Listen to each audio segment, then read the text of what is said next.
In the distant future, humanity had spread its roots deep into the cosmic soil, establishing colonies on distant planets and integrating into the intricate tapestry of galactic civilization. Despite their advancements and sprawling diaspora, humans remained under the skeptical watch of older, more established species.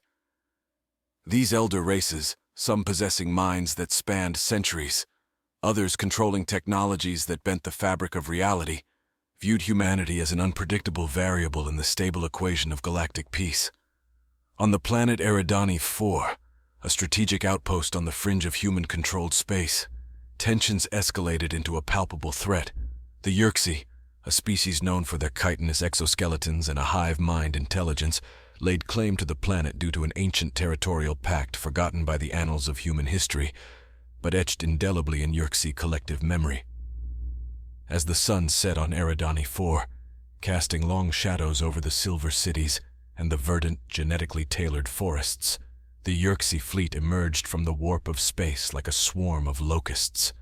Their ships, biomechanical structures resembling vast sea creatures, hovered ominously in the sky. General Marcus Holt, the appointed military leader of the Eridani defenses, stood in the command center monitoring the approaching fleet. His face, weathered from years of service, remained stoic, but his eyes betrayed a flicker of concern.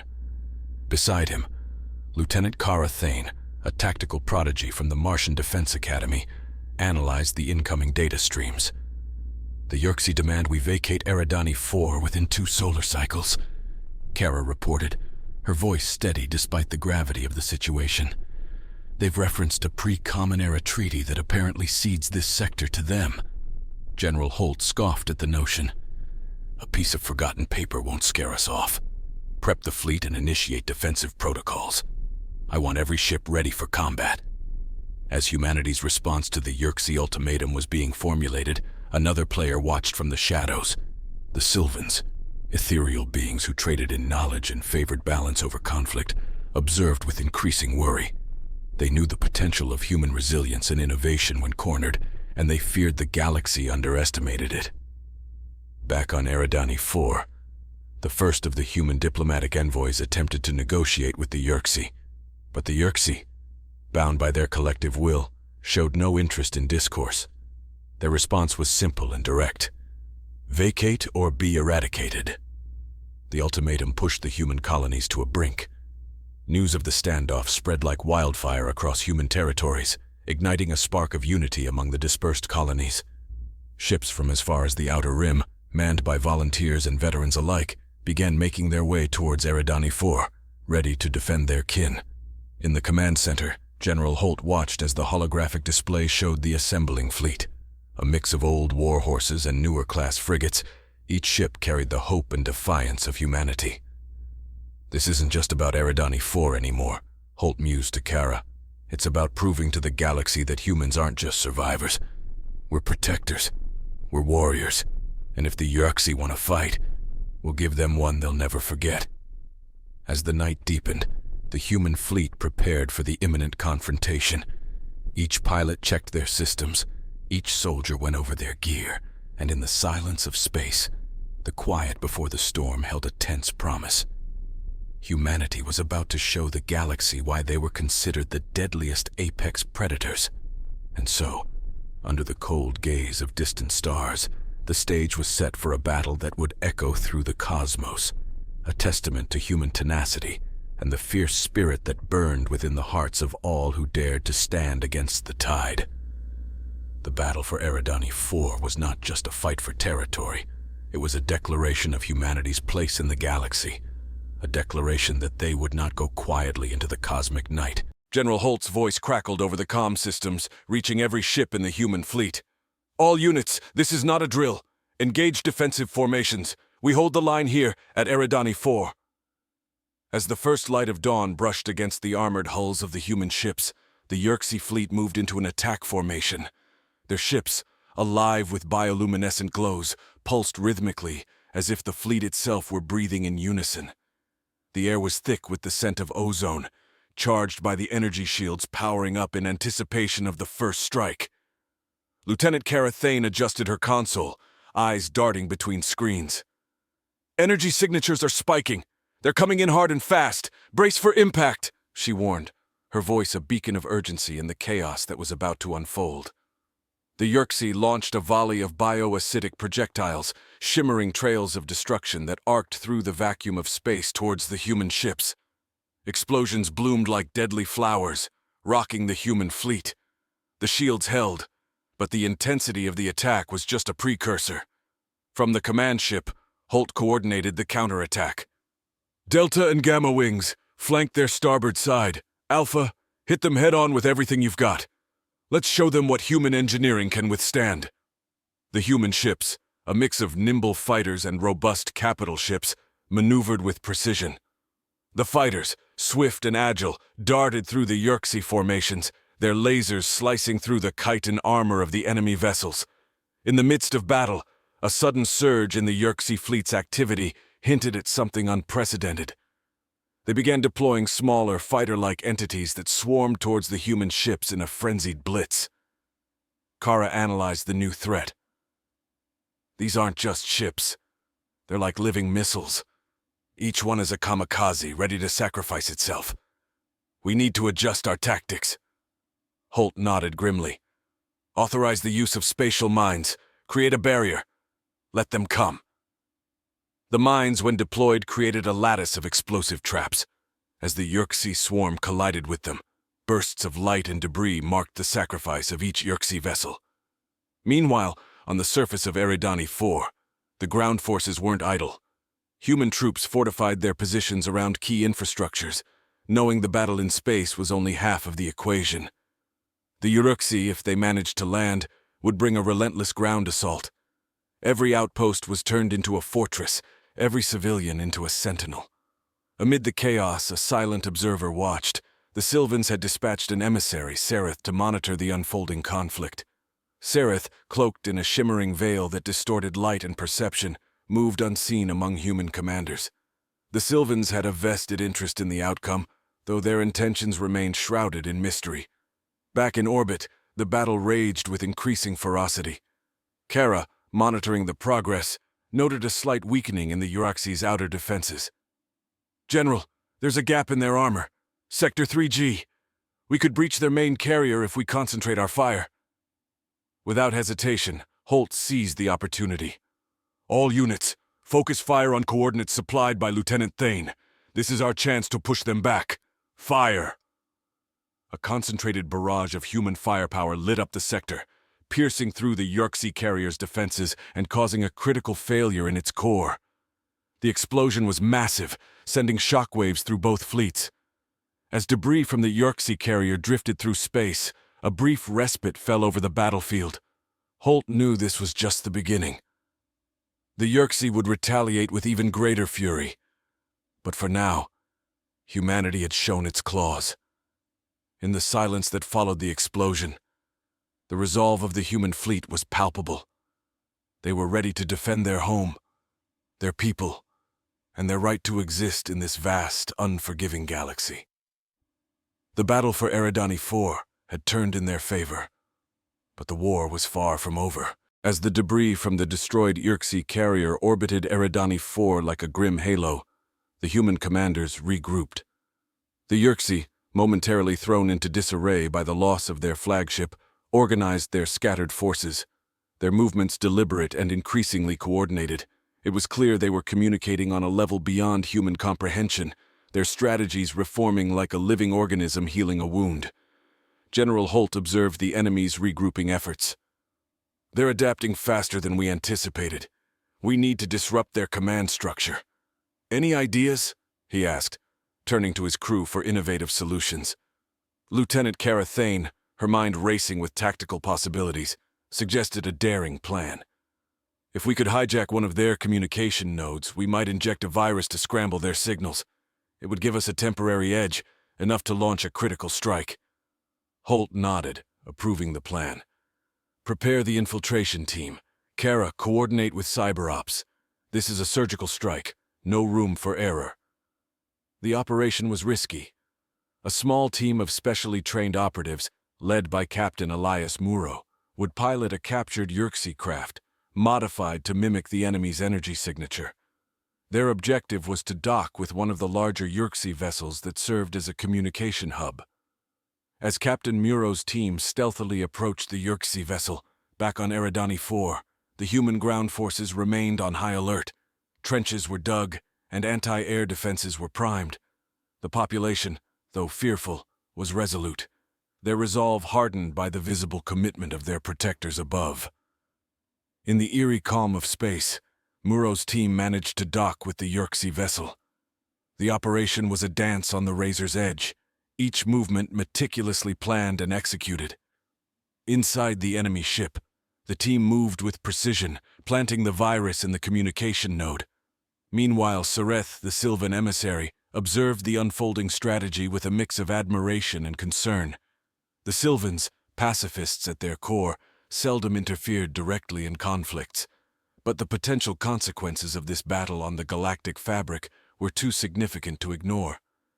Sereth transmitted observations back to their council, suggesting that they might need to reconsider their stance on non-intervention. Back on the human flagship, Holt awaited confirmation.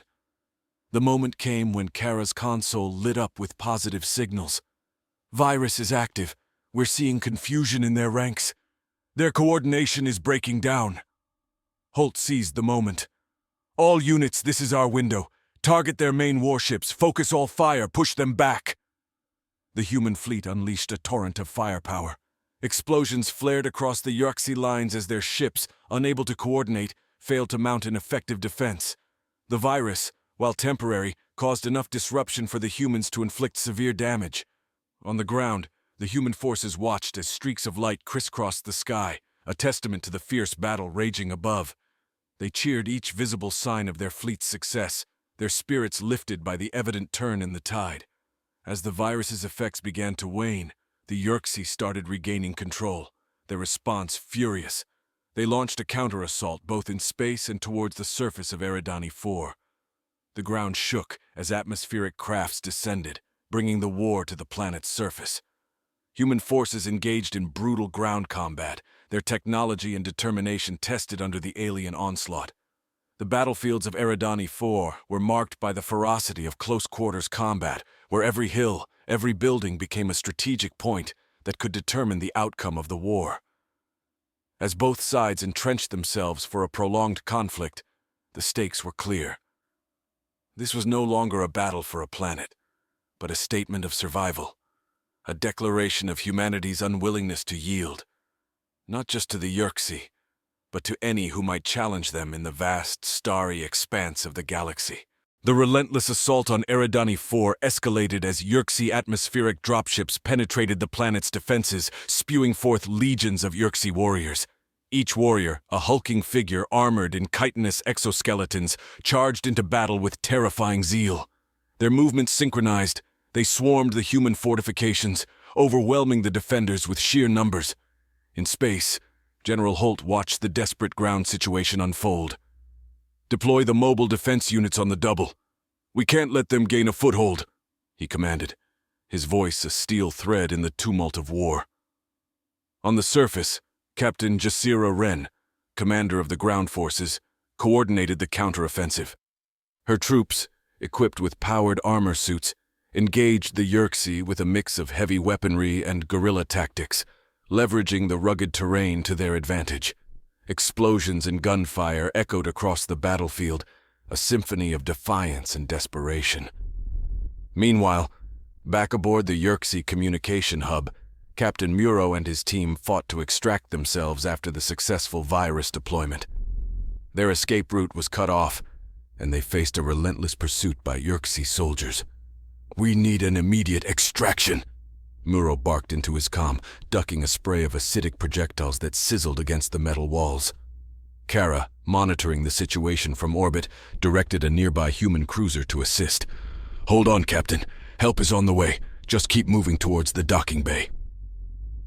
As Muro's team made a harrowing dash for their extraction point, the battle in space took a dire turn. The Yerkes, regaining their operational coherence faster than anticipated, launched a devastating counterblow. Their ships, regrouped and refocused, unleashed a barrage that pummeled the human fleet. forcing Holt to order strategic withdrawals to avoid catastrophic losses. The tides of battle shifted with violent unpredictability, and amidst the chaos, a covert signal from the Sylvans reached Holt's command ship. Sereth, revealing their presence, offered a temporary alliance. General Holt, the Council of Sylvans extends a proposition. Allow us to assist in stabilizing the conflict, and we pledge to help safeguard human interests hereafter. Holt, skeptical but acutely aware of the dire circumstances, accepted. We welcome your aid, Sereth. Let's see what your people can do. Sylvan technology was unlike anything else in the galaxy. Using harmonic resonance fields, they began to disrupt the Yerxes' biosignals, sowing confusion and disarray within their ranks. The effect was subtle but significant, giving the human forces a much-needed breather and allowing them to regroup. On Eridani 4, as the Yerxe advance stuttered under the influence of Sylvan interference, Captain Wren seized the opportunity. All units push forward. This is our chance to reclaim our ground. Move. Human soldiers surged out of their defensive positions, reclaiming territory with a fierce, coordinated push. The ground beneath them was scarred and burnt, a testament to the brutal exchanges that had taken place. But each reclaimed meter was a small victory in the grand scheme of the conflict. In space, with Sylvan support, Holt reorganized his fleet into a new formation, ready to launch a decisive strike. Focus all firepower on their command ship. If we take that out, we cripple their operation here, he instructed, his eyes fixed on the tactical display. The combined might of human determination and Sylvan technology converged in a focused assault. The Yerxe command ship, caught off guard by the unexpected resurgence of human offensive capability, suffered critical hits that cascaded through its systems, causing a massive explosion that lit up the sector. As the remnants of the Yerxe fleet scrambled in disarray, the humans on Eridani 4 cheered, their morale boosted by the visible sign of their fleet's triumph. Captain Wren, standing amidst her battle-hardened troops, allowed herself a brief smile.